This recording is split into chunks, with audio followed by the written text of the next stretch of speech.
another exciting episode of the Team Lead Talks podcast. I am your host, Andrew Becker.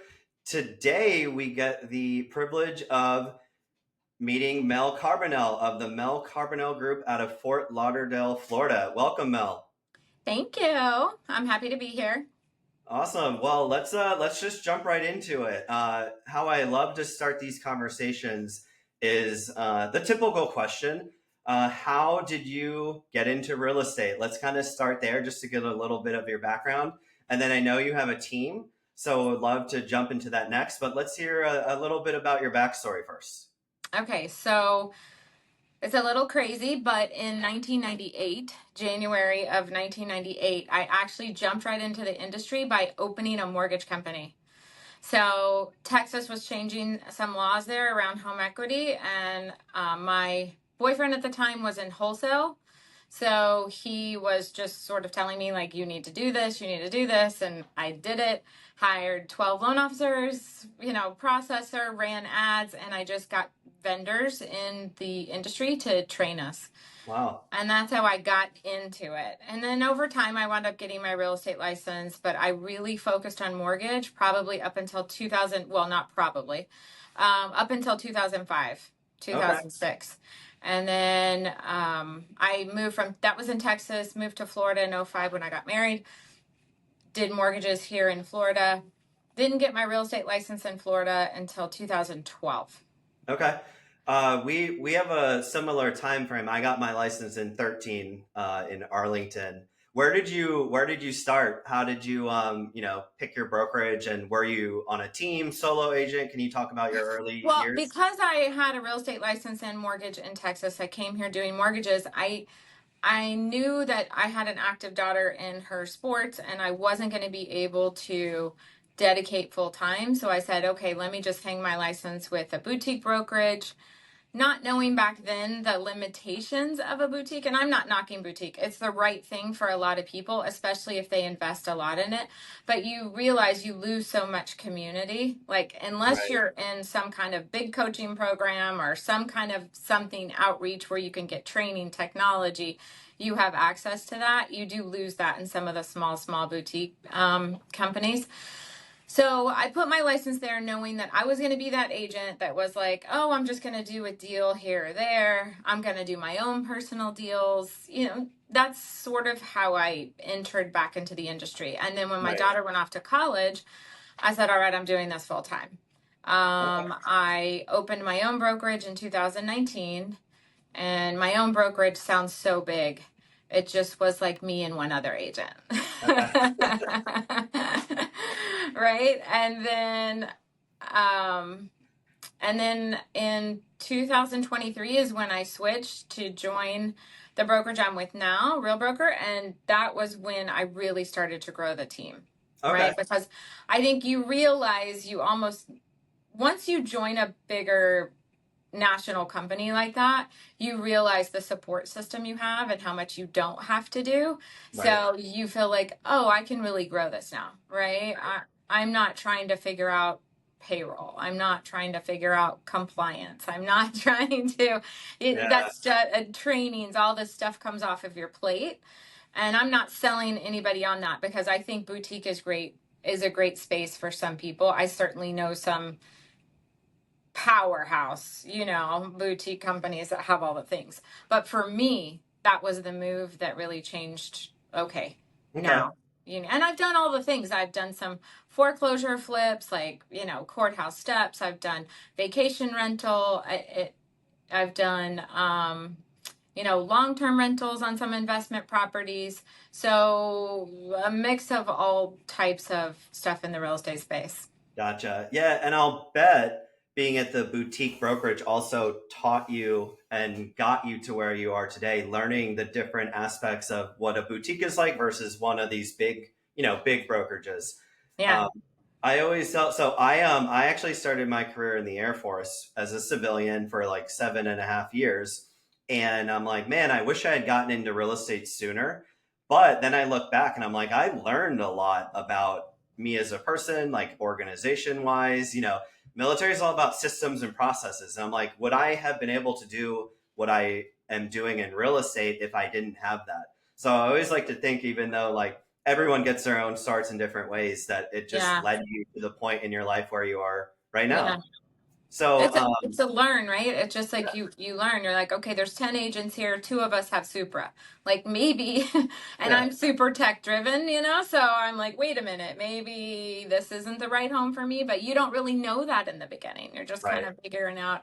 And now the one thing I did get was I partnered with a guy that I'm friends with at that brokerage, and we did luxury together. So the first deal my name was on was 5.6 million.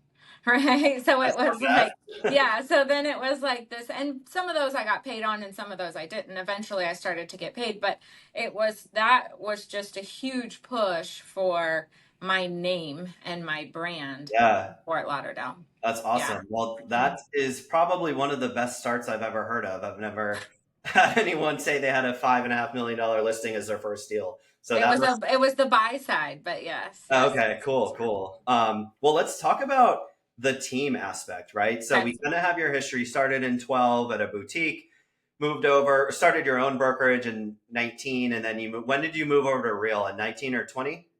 I moved over to Real March of 2023. 23. Okay, cool. And then were you a solo agent at that time, or were you still It working with was me partners? and one other agent. So I was myself in full production and one other agent. Okay, And at that point I was like, I knew my limitations. I was not going to be able to grow it, because you really need a lot of capital. People don't realize how expensive this business is. right. You really need a lot of capital to last you a while to be able to do that. Yeah, yeah. Well, there's definitely a cost of doing business, especially on a team. So I hear you. We ran into those same issues early on. But let's talk about this. So you moved over to Real. One or two other people came with you. Before we get into like the dynamics of your team and how you built it, what made you want to start a team? And what was your vision? What is your vision for the team?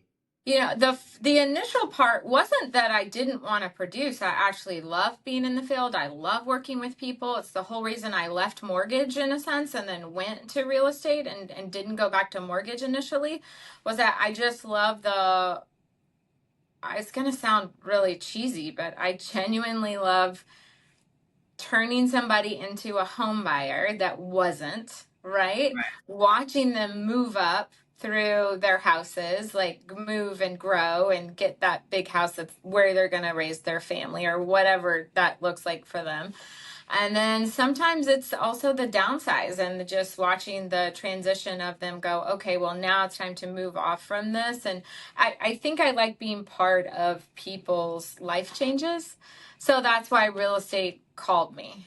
Okay. Right. So I fooled around with doing multifamily syndication and played around with all these different things and learned. And I was like, I didn't like the transactional nature of it. And so that's why I was like, all right, this is what I want to do. Now, starting the team came from, but I'm also a mentor at heart. And Hmm. I feel like I do have a lot of information for people and can guide them, especially with the mortgage background. I am a licensed loan originator still. Okay. So it's constructing a contract the perfect way so that you're going to get it accepted. It's a win for everybody in a sense. Making sure that you've always keep track of when your buyer or your seller has an out, Yes. knowing the psychology of the industry, because I think that's the hardest part for agents is a lot of times they get into this business. Well, not a lot of times, almost every time. They get into this business, they're completely on an island, they're all by themselves. What are they supposed to do every day? They're not part of a coaching community, they're not part of a big national training, like a Keller Williams or whatever. They don't have these resources, and even if they have a ton of them, they still don't have direction. Right. So they kind of just need direction. What am I supposed to be working on every day? What does my calendar look like every day? And then, am I doing this right? Yeah. Um, yeah. I always say personally, or I think to myself, my biggest mistake in 2013 was that and I knew I wanted to build a team because I thought it would be cool just to, be in that culture and that lifestyle of having people and helping them and etc. But I wish I had either joined a team to learn the ropes, right? Like you just kind of said, or hired a coach earlier than I wound up doing. I think we hired a coach in like 15 or 16 because we're like, oh, we can do it. We, Yeah. we studied for the exam and we aced it and it's so easy. But then you realize that like the exam has 0% to do with actually running what kind of turns out to be like a marketing business at the Well, high that's level, right? That's exactly what I tell every agent or everyone that tells me that I'm getting my real estate license. I just got my real estate license. I've been agent, whatever. And I said, oh my God, that's the easiest part. Congratulations for passing your test and getting your license. Welcome to marketing. Yeah, that's pretty much like a culture shock. I think people are like really, and I'm not knocking people who study for the exam, but Sure. they're like, oh, I know everything about real estate now because I studied and I know how many like acres are in a square mile or whatever the the formula is. And then you get into real estate and you're like, cool, sitting at your desk and you're like, all right, well, what happens next? Yeah.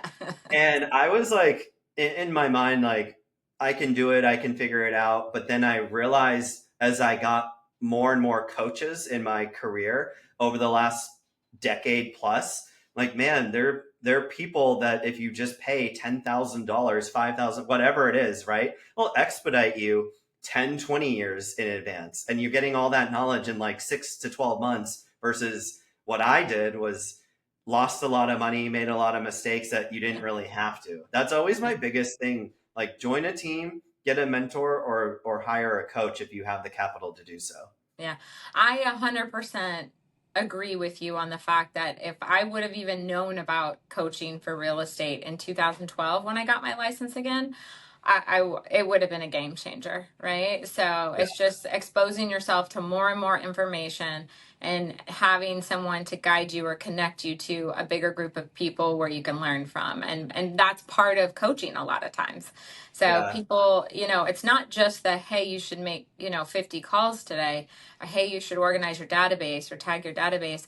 It's not just the accountability, it's also the ecosystem of whatever coaching group that you are engaged in, because that's right. huge. You learn so much from each other.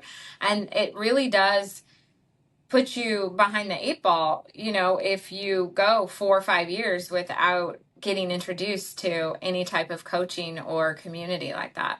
And Yeah. I'm not trying to pitch coaching at all, but it's true. I feel like that really changed my business the same way that it changed yours.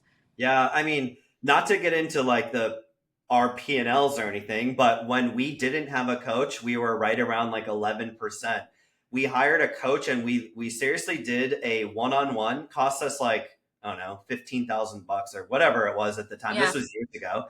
Our coach came for an entire day, met with us, literally went over everything. And he was like, why are you doing this? Why are you doing that? Change this. Within 6 months, we were at like a 35% profit margin Yeah. just by doing the same thing, but doing it from a perspective of someone that had been doing it longer Yeah. than me, right? Yeah. Like we were trying to reinvent the wheel when it didn't need to be reinvented. There's really good wheels out there. Yeah. Again, I'm not trying to pitch coaching either. That was Yeah. just Yeah. one of the biggest lessons. I was like, man, what if I have two regrets. Number one, I wish I could go back and have done this like right out of college Oh, or yeah. in high school.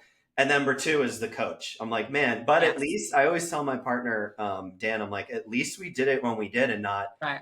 today. Like we've Right. been in it for 5 years now. Right. It's true. It's true. At least we did. Maybe, it was meant to happen when it happened, and that's fine. So I would say, so let's talk about that P&L stuff and the expenses a lot. If we really want to dig into like your team lead, and one of the big mistakes that I made, I can tell you, was, I wasn't a Zillow Flex team. I wasn't lead generating to the moon. I was thinking, oh, I'm going to bring them in. I'm going to put them on a 90-day success plan. We're going to choose their lead pillars. I'm going to give them trainings and action plans based on their lead pillars. They're going to get weekly coaching from me. And, you know, and I would have them on everything. So I would order their business cards. I would put them in the CRM. I would have they would be on all of the tools, so they'd be part of, so you're paying all this $20 here. They're going to have their Google workspace, they're going to have all their things, and by the time you're at the end of it, you're $200 a month on a team member who hasn't really been doing the activities. You've signed them up on all this stuff in their onboarding from the beginning, Yeah. right? They have no skin in the game. And then you've got them all signed up, you've got all these things, and then for 6 months they haven't really produced. They're kind of falling off, they're non-committal, they're not doing the activities they said they were going to do. Yep. And you do that times 12 agents. Yeah. It's a lot of money every month that you're bleeding. So that was a huge thing that I changed in my business. That was like the number one thing that I learned, was gaining that commitment from them. So now the onboarding changes. So now the onboarding is, you just got your license. I'm fine training new agents. I really don't mind. You just got your license. I need you to take these 10 classes at the board. So I'm not here to train you how to use MLS. I'm here to train you how to use MLS better. Mm-hmm. Right? That's not my job. You need to go to the board and take that training. I'm not here to teach you how to use Transaction Desk or Form Simplicity or whatever document tools. You need to take that class, right? So then there's a list of classes that they're expected to take, right? We're using their external Gmail account for all of the stuff that we're putting them on. You know, we're not using Slack anymore. We're using Google Chat because you can have external, and I'm already paying for it. Yeah. Right? So there were things that I learned from the beginning. I'm not buying you business cards until you've done like 1 month worth of the tasks that you need to do for your onboarding. So those were things that you shouldn't be costing me money right away. You're already costing me money with my time. So let's not costing me dollars. Yeah, I hear you. So our paths were similar, a little bit different. I'll kind of explain what, not trap, but what we kind of fell into. We on our team, we had our value proposition was, if you're an agent, you're going to get appointments directly to your calendar. You know, no following up with you don't have to make 500 calls, because we had ISAs, inside sales agents, or, better known as appointment setters. So when we first started doing that, we were giving away, these appointments, number one, that cost, $2,000, $1,500 per appointment, whatever it was. And then we were also not putting money from the revenue back into the company.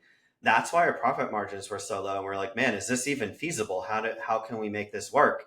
And one of the major changes in our business model was, once something actually closed and revenue came back, there was an automatic 15% off the top to go back into the company for marketing purposes. So we could kind of do this like circle, like marketing appointment, go on it, sign it, close it, put money back, and then just do that around and round. The other thing was, we would give appointments, and at the time we didn't really have the tech stack that we do today. So I would give Mel on the team, 10 appointments this week, and there was no way, unless I remembered or wrote them down, there was no way to know like the outcome in real time. And we eventually found out, our agents would be like, oh, the lead sources aren't good, the script isn't, whatever the thing was. And then we started tracking lost deal revenue. And it was actually not that problem. It was I'm just going to keep getting 5-10 appointments every week as an agent. So I don't need to follow up with the 9 that I didn't sign. I signed 1. So then we made it about conversion, and you had to convert at a 30-35% to be eligible for that. And we really started to put in like accountability and metrics that were automatically collected for us. And we completely changed our entire business model just from making, like, sounds really silly to say it, but like tracking the conversions of these appointments was huge. Having a way to know that, Mel won an appointment on Monday, it's now Thursday. Like, what the heck happened on that appointment, Mel? Did you sign them? What's the follow-up plan? So just little things like that you don't really think are costing you money. We had a major revenue leak, and then we put in automations into our platform to try to plug those leaks. And that's how we kind of turn things around. Yeah. Yeah, so that's really good because the convert, so that was I would say my second biggest mistake was I would give them team deals that were technically my deals, right? That I could have closed, but I would split it with a team member. And the problem is in my world, I leverage every deal for another deal. Right. Yeah. Right.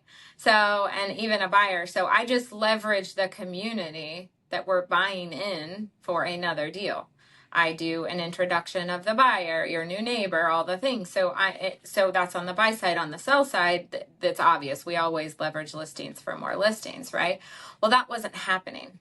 It Yeah. was one and done, Yeah. or it was fake happening. You had like a transactional business at that time, right? Yeah. So I'm constantly chasing new business. Yeah. And even though that's chasing new business, it's lower hanging fruit, Right. right? Because it's warmer, it's a warmer call, it's warmer connection. So I realized that they were not converting, they were not leveraging for the next deal. Right. Yeah. Um, and It, that was a huge problem for me, and it was an awakening for me that I needed to stop giving. You had a lead gen business, so yours was a different model. So you needed to be tracking whether they were converting, right? Who's yeah. converting the highest. For me, I needed to be tracking who was leveraging, who was really working this deal so they could get another deal out of it. It became very transactional. That was a major issue concern that we found out later in, year 5, 6, 7. We didn't realize the power of leveraging our older, closed transactions. And we thought we were naive. We're like, oh, I helped Mel sell her house. She'll call me. She'll remember me. And we didn't really have a program for like our sphere, past clients to keep up with them. We just automatically assume they know we're in real estate. If they're going to sell or buy again, they're going to call us if they have any friends. And in my opinion, that might have been the biggest, if not like one of the top three mistakes, because we were closing hundreds of deals and, it snowballs over the years. If Yeah. we just got one referral from half of those people, we'd be doing 2, 3, 400 deals a year. But we were kind of like, let's just keep marketing, spending 10, 20, 30, 40K a month on PPC, direct mail. Like we're paying for leads and not leveraging our past clients. Like you just said, Yeah. you were See, having, and I wasn't even talking about leveraging past clients. So I'm talking about something different, yeah, like but listings, I agree leveraging past clients is huge too. And so I would do things like, Jimmy Mackin's like Lazy Man ZMA. I'm like sending it to my clients and they're like, "Oh yeah, I was just thinking of selling, maybe buying something else." And then but when I do that, when I get that listing, I'm sending a letter campaign to that community, like a right? 4-letter campaign. I'm doing call blasts, we're voicemail dropping, we're just now tapping into maybe running like some localized ads like Google ads, YouTube ads, just right over that area and maybe retargeting that audience. That's the new part of leveraging those things. So, but really marketing to my past database, I would say even to today is still random. It is not really, Yeah. Ours it's was non-existent, to be yeah. perfectly like open and Mine's transparent. random. Yeah. Yeah. So for those listening, that is a tremendous way to, they forget. And you see, like, I'm in all these Facebook groups and people are like, my sister did this with another agent, or like my friend did that. I'm like, well, you actually have to stay up and touch them a lot because we think they're thinking of us. And in reality, we're the furthest thing from their mind because they're living their own life. They're not worried about like sending me a deal unless maybe if I had like sent my sphere past client whatever an email every week, maybe I'd have a lot more easier business and wouldn't have to compete, with all these cold. How about once a month? How Yeah, about once a at quarter? least, at least, yeah. We weren't really doing anything. And to your comment about like get a listing at Main Street and you kind of do like a radius around it and do that. We didn't do that either. Maybe we would send like, under contracts or just sold maybe once or twice if we remembered to do it, but it wasn't like I'm super into like SOPs or playbooks now.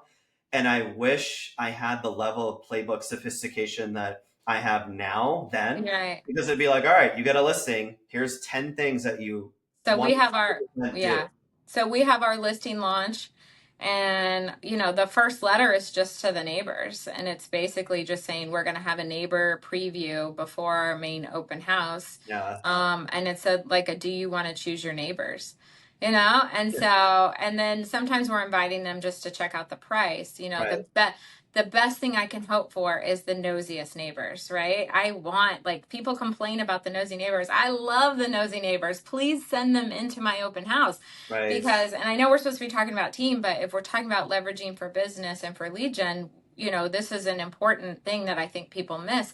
You want the nosy neighbor. The nosy neighbor is going to come in talking about how they renovated their bathroom better.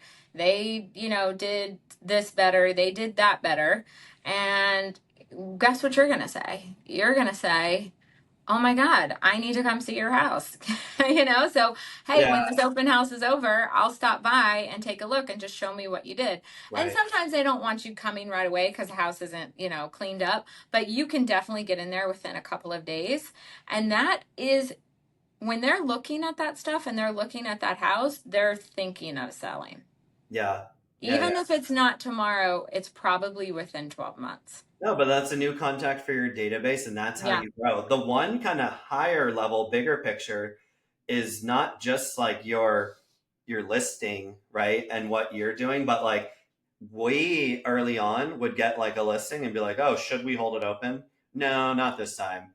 But if we were like, all right, we're holding it open every time, like that is what you do on the team. We weren't like as you know, holding people on the team as accountable as we might have liked, right? And Yeah. then over time, we're like, all right, you have to do two opens, you have to do this. But early on, we did not take advantage of a beautiful renovated home by talking to all their neighbors and meeting them. We just didn't think we had to for whatever reason. Now I'm like, Yeah. man, we really kind of blew a lot of opportunities there by not doing the same consistent thing over and over. I'm all So, about like mhm. repeatable, predictable steps now. So if something goes wrong, you can audit and figure out Yeah. what goes wrong. Before we're just like shooting from the hip, doing whatever, and it was just like, We all do it. We yeah, all do it. Yeah, we all do it. Now open house is like,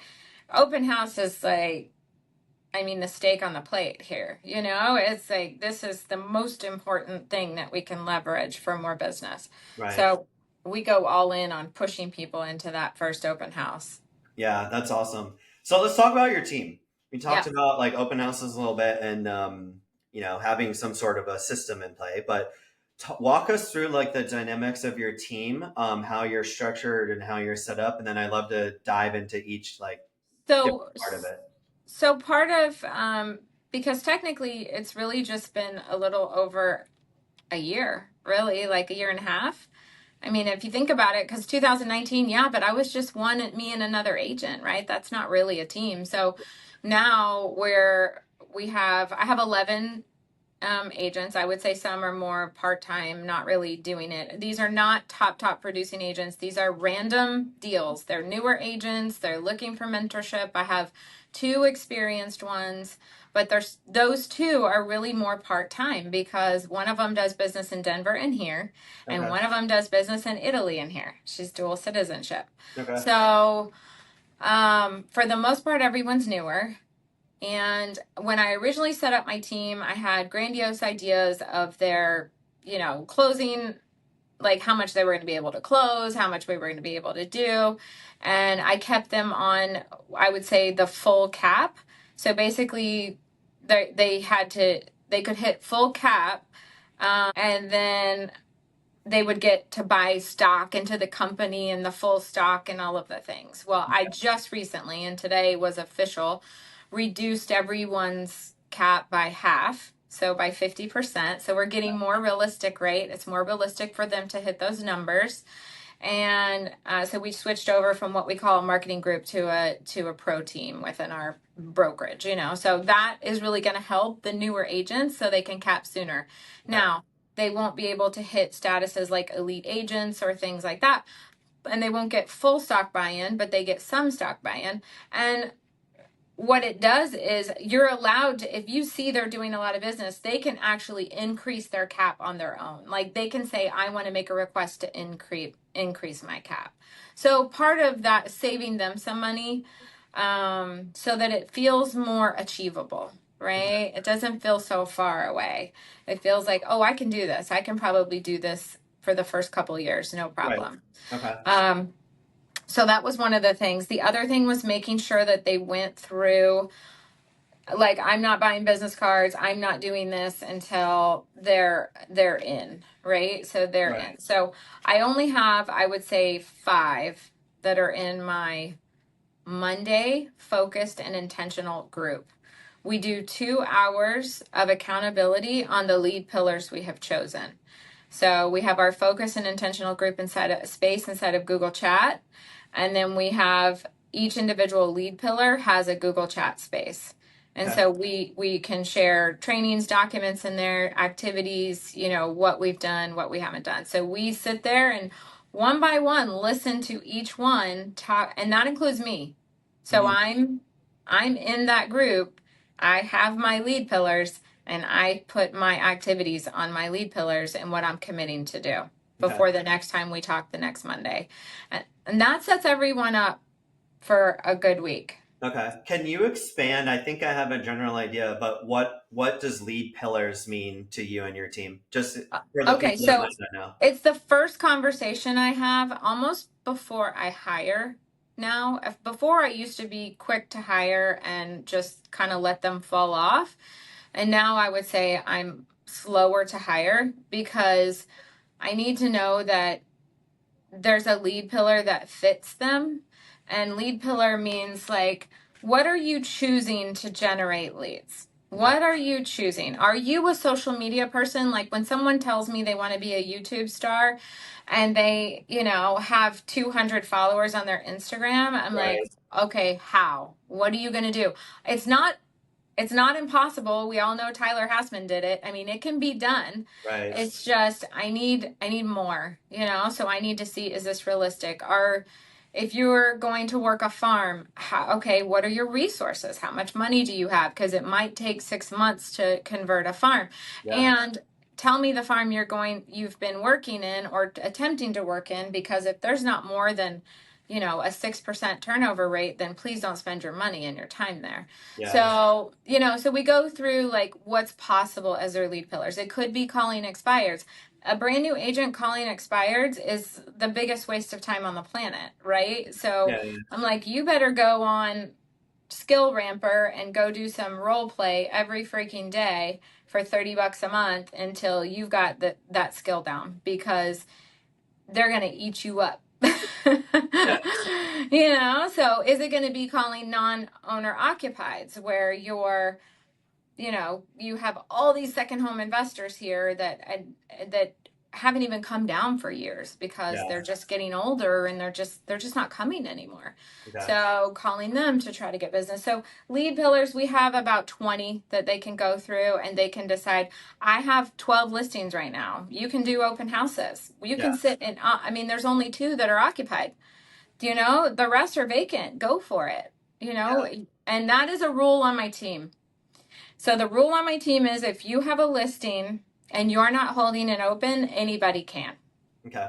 On your team or in our brokerage, we might not have had a listing, but we also, just as kind of a side note, if there was like a $5 million listing and we didn't see it was being held open, or maybe $1 million, we would reach out to the agent in our brokerage, not necessarily on the team, and ask to hold it open. Do you allow that at your Oh, brokerage or on your team as well? okay. So because open house was such a lead pillar for me personally, we before NAR would call outside brokerages and hold opens for them. Yeah. We didn't care. We Right. just wanted to hold it open. We Right. would call builders that had their son as the listing agent and hold those open, so we would hold them open. But now the NAR thing makes it much more complicated because technically You would have to have the buyer sign every time they were coming in. So Right. it would just be, I don't know, maybe there's a way to, I'm sure it'll get figured out eventually, but right now, because it's pretty new, we're only doing open houses for any listing that's in the brokerage. Gotcha.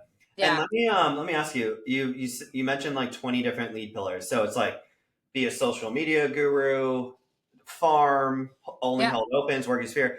Did you have any, or do you have the people on your team choose like one and get really, really good at it? Or can they kind of mix and match?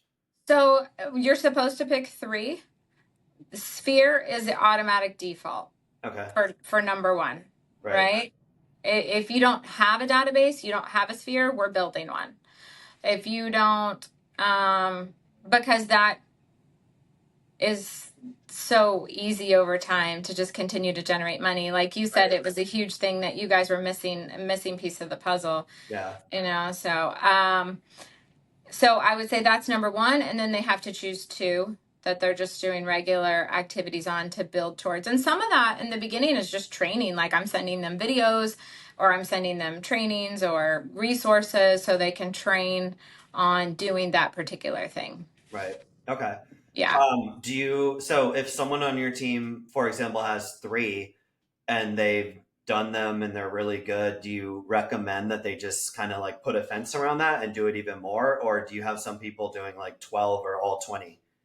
Well, sometimes they bleed into each other, right? So you could have somebody that's farming, but then they start calling FSBOs and expireds inside the farm, Okay. right? Yeah. So that's technically really three lead pillars, but it's just they're not spending so much time calling FSBOs or expireds because there's not that many inside of their farm. Yeah. Okay. Right. It's not like somebody calling expires every single day at 8 a.m. Right. Yeah. That's a different. So it's like what's your dominant, because circle prospecting. I mean, we circle prospect around every listing, right? We can circle prospect around every closing. So if we're circle prospecting, that could be its own, or that could be just something you're doing within the like open house campaign, or Yeah. they can kind of feed into each other. But I do think sometimes they start something and they realize that it's not for them, or I can see that it's not for them. I'm like, okay, there's too much friction there Yeah. and you need to go something that just naturally suits you. Right. Yeah. Okay. So I kind of told you on my end, our model is like giving appointments and our ISAs would work leads. When we weren't holding anyone accountable or really having any oversight, we kind of lost track and that hurt us big time. Your model sounds like you're having them invest their time, money, energy in these pillars, which is awesome. I didn't even think of that as like a concept, like a pillar, like the way you just described it. But how are you holding people accountable on your team, or do you? And then are you sourcing most of this, or are they sourcing it? Like, how does the marketing expenditure kind of break out? Is it all you, or is it them, or a combination? So it's a combination. So it just depends. So and we have different splits for different type of deals. So I know we didn't get into commission splits, so it just depends. So if it's a team deal, like it literally came from my pipeline, my work, my efforts, it's 50-50. I make no, and I pay for all the marketing. Mm-hmm. So if it's a listing, I pay for all the marketing. And then, but I don't really do that too much anymore. If it's a listing, that I'll usually take it myself and then do an 80-20. And then on that 20%, they don't have to pay for any marketing. I'm obviously paying for everything, but that 20% just, they get to be listed as the co-listing agent. They get to market like it's theirs. Yeah. They got to manage the showings for me. They got to manage, like, for the most part, everything's on Supra, but they can still manage, like, having conversations with the people. How did the showing go? They're required to have a certain amount of open houses, and then do the circle prospecting around it and work it like it's their deal, like I would work that deal. So If there's I a requirement checklist that you make sure that they follow if you bring them in on a company source deal. Right, and if I see that that's not happening, I will do it. I will do that work. And then if I do that work and I get a deal, it's not going to go to that person. Okay. So yeah, and it may just come to me. So it just depends. So that's a whole holding them accountable, but I don't necessarily hold people as accountable as I should. And I really think that was a mistake. Maybe if I do on my deals, right? Now I do after learning from, Yeah. yeah. But I would say that if it's their business, I'm asking them where I can step in and how I can help, but I'm not necessarily holding them accountable because I'm not feeding them leads constantly, right? That would be a whole different, that would be like, I have a call center, you better sit your ass in that chair and I'm spending all this money and you better turn those over. So Right. that would be a different type of business structure. I'm trying to teach them how to fish, how do you live without this? How do you generate business? Yeah. Without, yeah, the lead gen.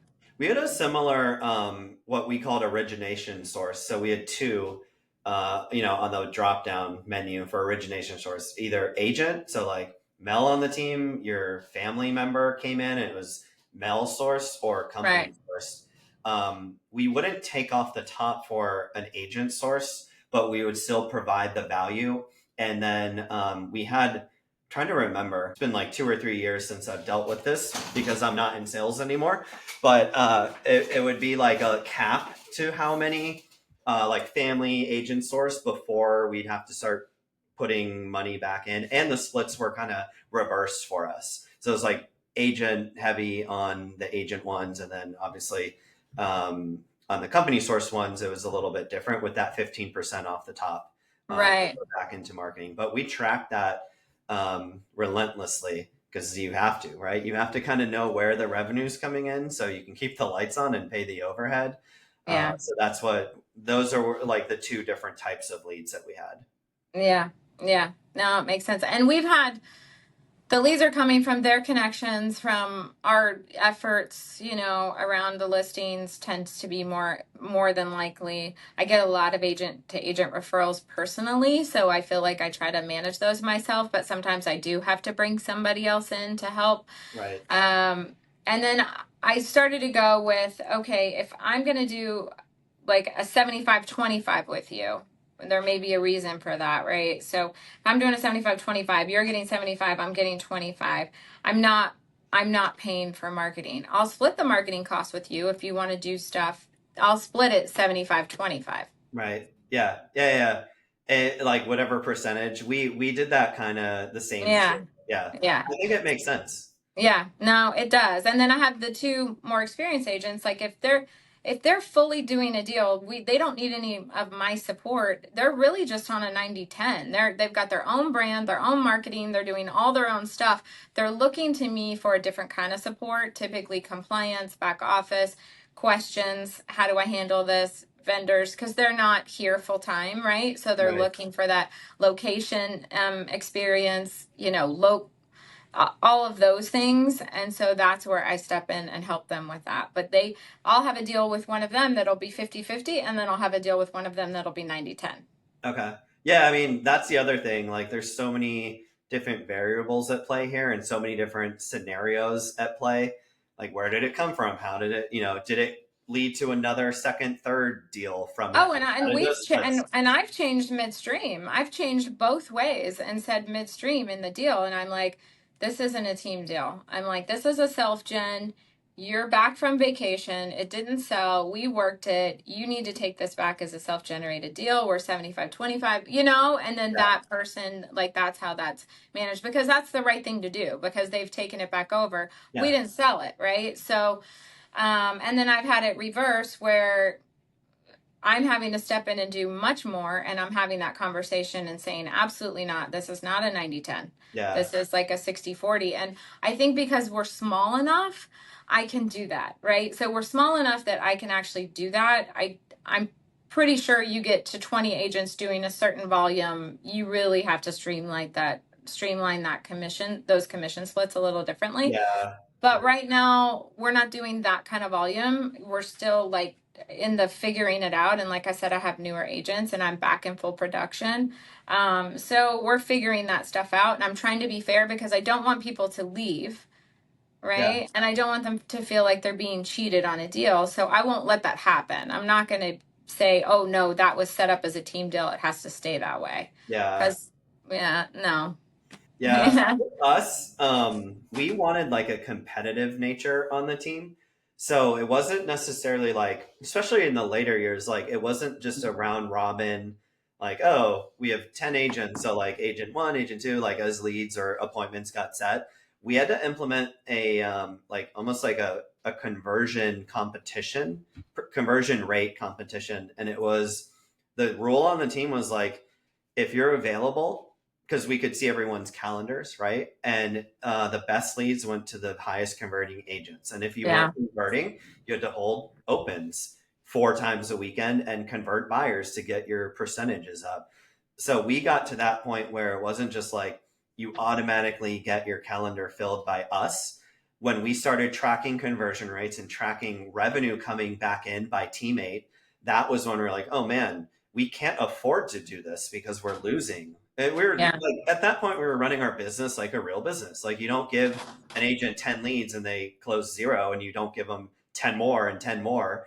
You have to kind of stay on top of that. So that Yeah. was kind of our model. And we were very upfront with people during the interview, like meeting, recruiting, attracting phase. We're like, this is how we operate.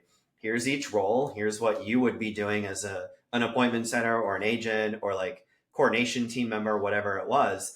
I think that's a big part of like for anyone listening about, you know, hiring people, just be very like direct and say like, this True. is our team. This is how we run it.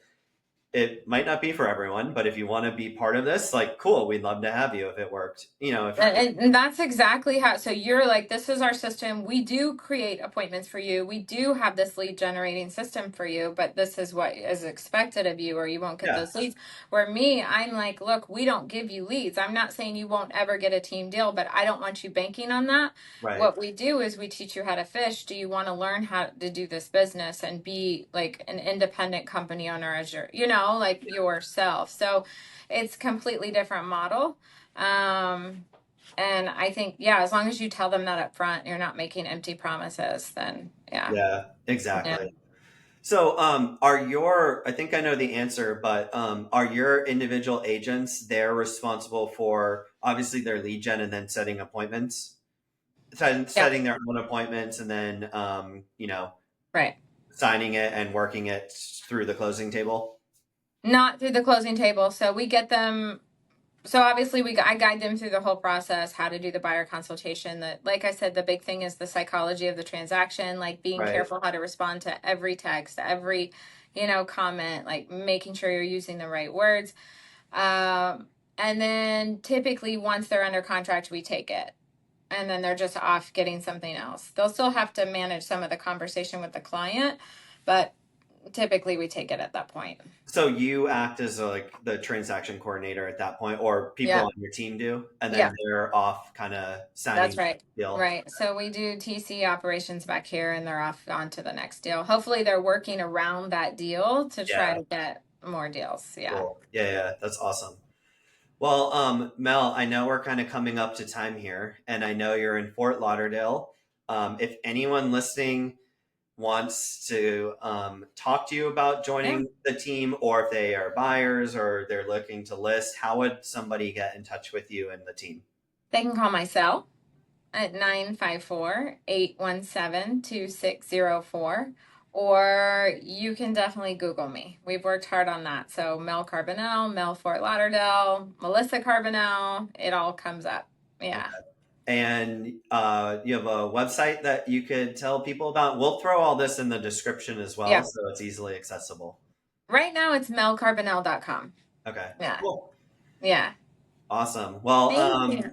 yeah, this has been really awesome Yeah. learning about the different, I always love talking, like we were talking pre-episode, Yeah. about just like the different teams out there. There's like no one size fits all. No. It's super interesting to me to hear about how everyone is running their own operation and Yeah. their own And, business. I don't know if someone watching this would be really looking to buy, sell, or, something like that. But really, if you're a team lead and you're looking if you're looking and thinking you want to start a team, I don't mind having a conversation about that also because, Cool. Yeah, I do run a team building mastermind on Facebook, and so we have Awesome. like 400 members, and it helps. Yeah, yeah. You should come talk in there one day. Yeah, we should talk offline. Yeah. But again, Mel, thanks so much. It's been awesome. I'm gonna hit stop now, and then would love to chat with you in a sec. Okay.